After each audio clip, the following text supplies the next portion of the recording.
Life often feels like a constant race, too many expectations, too many pressures, and too many things demanding your attention. The subtle art of not giving a FCK* invites you to step out of this chaos and rethink everything you thought you knew about happiness, success, and meaning. Instead of chasing every goal or trying to please everyone, this book teaches you how to choose wisely what truly deserves your time, energy, and heart. Mark Manson's message is simple but powerful: you can't care about everything. Your attention is limited, and your emotional energy is precious. When you learn to stop giving importance to what drains you, you instantly create space for what lifts you. This audiobook guides you through a journey of clarity, honesty, and personal growth, showing you how to accept life as it is, face your struggles with courage, and live with intention. Throughout the chapters, you'll discover ideas that challenge your beliefs, make you reflect, and push you toward a healthier mindset. Whether you're dealing with stress, overthinking, low confidence, or the pressure to be perfect, this book offers a refreshing perspective that helps you breathe again and live again. So take a deep breath, relax, and let this audiobook be your companion toward a simpler, stronger, and more meaningful life. And before we begin this journey together, make sure to subscribe to the channel so you never miss the next audiobook or inspiring content that can change your life one chapter at a time. Chapter 1: You cannot care about everything. Life constantly pulls you in many directions, demanding your attention, your energy, and your emotions. Every day, you face dozens of choices: what to do, who to listen to, and what to focus on. This chapter begins by reminding you of a truth we often forget: your attention is limited, just like your time and your energy. You cannot give everything the same importance, and that is not a weakness, it is simply how life works. Many people fall into the trap of trying to please everyone. They say yes to things they don't want, they chase approval they do not need, and they spread themselves too thin. This constant effort to satisfy everyone leads to stress and disappointment. The more you try to care about everything, the less you truly care about anything that matters. This chapter teaches you that choosing what to ignore is just as important as choosing what to focus on. The author explains that real power comes from selective attention. Instead of wasting effort on small frustrations, meaningless opinions, or people who drain your energy, you choose to invest your attention wisely. This is the true meaning of a not giving *CK. It is not cold, rude, or careless. It is about protecting your inner space from things that do not help you grow. When you decide what truly matters, your values, your goals, your relationships, you begin to see things more clearly. You no longer panic over every difficulty or feel guilty for saying no. Life becomes simpler and more peaceful. You realize that caring about fewer things allows you to care about the right things more deeply. This mindset also protects you from burnout. You stop comparing yourself to everyone. You stop chasing perfection. And you stop letting small problems steal your joy.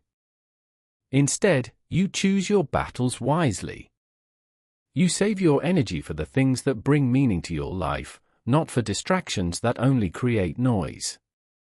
By the end of this chapter, you understand that your attention is a precious resource. When you decide where to place it, and where not to place it, you take the first step toward emotional freedom. You begin to live with intention, clarity, and strength. This is the foundation of the entire book, a life built on conscious choices, not endless reactions. Chapter 2: The Power of Taking Responsibility. Responsibility is one of the most liberating forces you can bring into your life. When you decide that your reactions, your choices, and your direction belong to you, everything changes. Even when life throws situations you did not ask for, the real power lies in how you respond. This idea may feel uncomfortable at first, but it gently reminds you that your life is still in your hands, no matter what happens around you. Many people spend years blaming others, their past, or their circumstances. They say things like, "It's not my fault," or "Life is unfair," hoping these phrases will bring comfort. But blame never fixes a problem, it just keeps you stuck. This chapter invites you to step out of that cycle and see responsibility as a tool, not a burden. When you stop waiting for the world to change, you start changing yourself. Taking responsibility does not mean you caused every challenge you face. It simply means you choose how to deal with it. You choose your attitude. You choose your next step. You choose whether you grow or stay the same. This mindset gives you emotional strength because you no longer feel controlled by events or people. You begin to realize that freedom starts in your thoughts. When you shift your focus from blame to responsibility, solutions become clearer.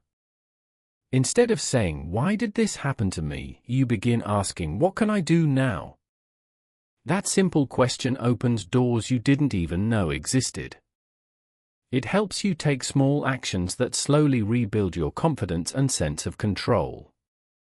With time, responsibility becomes a habit.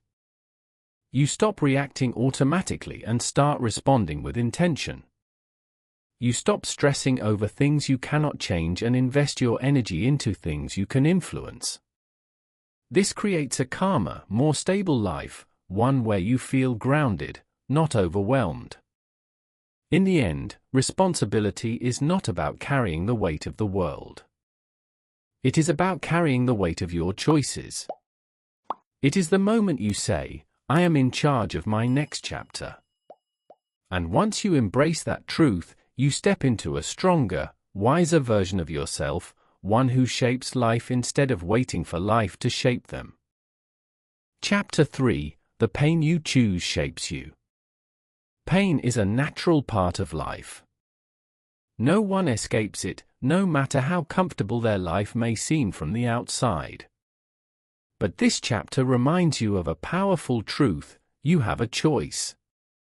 You cannot choose a life without pain, but you can choose the type of pain you are willing to live with. This choice alone can completely change the direction of your life. When you choose your pain consciously, you also choose your future. Every goal requires a certain level of discomfort. Success demands effort. Growth demands patience. Strength demands discipline. When you choose the pain that aligns with your values, like waking up early, learning a new skill, exercising, or facing difficult truths, you begin to build a stronger, more resilient version of yourself. This kind of pain may be challenging, but it carries meaning. It pushes you forward instead of holding you back. On the other hand, avoiding pain comes with a hidden cost. When you refuse to face discomfort, it does not disappear, it simply transforms into a different kind of pain. Ignoring your health leads to disease. Avoiding difficult conversations creates broken relationships. Escaping effort leads to regret. The pain of avoidance slowly steals your confidence, your opportunities, and your peace. It is a silent pain, but it grows over time. The author explains that people who achieve meaningful lives are not necessarily more talented. They are simply willing to accept the right kind of pain, the pain that leads somewhere. They choose discipline over laziness, honesty over comfort, progress over excuses. They ask themselves a simple but powerful question: which struggle is worth it? Answering this honestly can save years of wasted energy. Choosing your pain is not about being harsh with yourself. It is about choosing the kind of life you want to build. When you pick the challenges that matter, everything else becomes clearer. You stop fighting meaningless battles, and you start investing your energy in the places that actually shape your future. Slowly, the pain that once scared you becomes something familiar, sometimes even something you're proud of. In the end, what defines you is not what you avoid, but what you are willing to face. Growth, confidence, and success are built brick by brick, experience by experience, through struggles that you choose with intention. When you select your pain, you also select your strength. And with time, you realize that the pain you embraced is what built the life you once dreamed of. Before we continue the book, don't forget to subscribe and like the video. Your support helps us bring you more amazing audiobooks every week. Chapter 4: The Power of Saying No. Saying no may feel uncomfortable at first, but it is one of the strongest skills you can ever learn. Many people say yes automatically because they want to avoid conflict, please others, or simply feel polite. But this habit slowly fills their lives with tasks they never wanted, draining their time and their energy.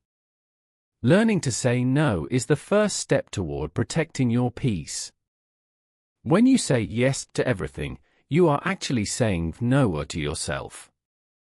You give away your time to things that do not match your goals, and you spread your attention too thin.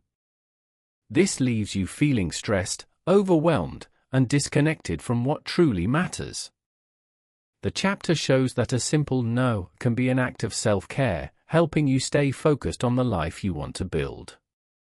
The author explains that saying no does not mean being rude or selfish. It means being honest. It means looking at your schedule, your values, and your energy, and choosing wisely. When you decline something that does not serve you, you create space for what does. You make room for your priorities, your dreams, and your well-being. Of course, some people may not like your no, they might feel surprised or disappointed. But their reaction is not your responsibility. Your responsibility is to protect your time, your boundaries, and your mental health. As you grow stronger in saying no, you will discover that the people who truly respect you will understand and accept your boundaries. Saying no also builds confidence. Every time you choose your values over pressure, you prove to yourself that your life belongs to you or not to other people's expectations. You feel lighter, clearer, and more in control. You begin to choose commitments that bring joy and meaning, instead of obligations that drain and frustrate you. In the end, this chapter reminds you that every no you say creates a powerful yes somewhere else. A yes to your goals. A yes to rest. A yes to growth. A yes to a life that feels balanced and true to who you are. The more you practice, the more natural it becomes, until saying no feels not like a rejection, but a wise and peaceful choice. Chapter 5: Your fear of failure is your greatest enemy. Failure is often described as something to avoid, something shameful, or a clear sign that you are not good enough. But the truth is far more gentle. Failure is simply feedback. It tells you what works and what doesn't. It teaches you what your strengths are, and where you need to grow. In this chapter, the fear of failure is shown not as a monster outside you, but as a whisper inside your mind, one that becomes weaker every time you take action. Many people never take the first step toward their dreams because they imagine the worst outcome before they even begin. They see embarrassment, judgment, or loss. But most of these fears exist only in the imagination. The author reminds us that avoiding failure is not protection, it is a prison. When you let fear guide your decisions, you end up living smaller than you are meant to live. Failure is not the opposite of success, it is a part of it. Every successful person, from athletes to writers to business owners, has a long list of failures behind them. What separates them from those who stop dreaming is simple: they kept going. They used each setback as a lesson, not a reason to quit. This mindset transforms failure from a painful event to a powerful tool. When you accept that failure is allowed, that it is normal, you remove a huge weight from your shoulders. You no longer wait for the perfect moment, because you understand it will never come. You no longer try to impress everyone, because you know that making mistakes is part of being human. You become lighter, braver, and more open to growth. The real danger is not failing, it is being too afraid to try. Every time you take action despite fear, you prove to yourself that courage lives inside you. And with each small step, your confidence grows. The goal is not to avoid falling, but to become someone who always stands back up. In the end, the author encourages you to see failure as a necessary companion on the road to success. If you want a meaningful life, you must be willing to experience uncomfortable moments, lost attempts, and imperfect results. Because each failure is not a step back, it is a step forward, shaping you into someone stronger, wiser, and more prepared for the future. As we reach the end of this journey, remember that a meaningful life is not built by trying to control everything or please everyone. It grows from the choices you make every day, what you care about, what you ignore, what you fight for, and what you let go of. When you choose your battles wisely, life becomes lighter, clearer, and more honest. The true strength of a person appears when they take responsibility for their actions, face their fears, and accept that pain is a part of growth. You don't need perfection, approval, or endless success to live well. What you need is clarity about your values, your limits, and the direction you want to take. This clarity gives you peace, even in moments of challenge. In the end, the art of not giving a**ck is not about being careless, it's about caring deeply for the things that matter, and refusing to waste your energy on what drains you. When you focus on what brings meaning, courage, and truth into your life, you begin to live with purpose. And that, more than anything else, is what makes life worth living.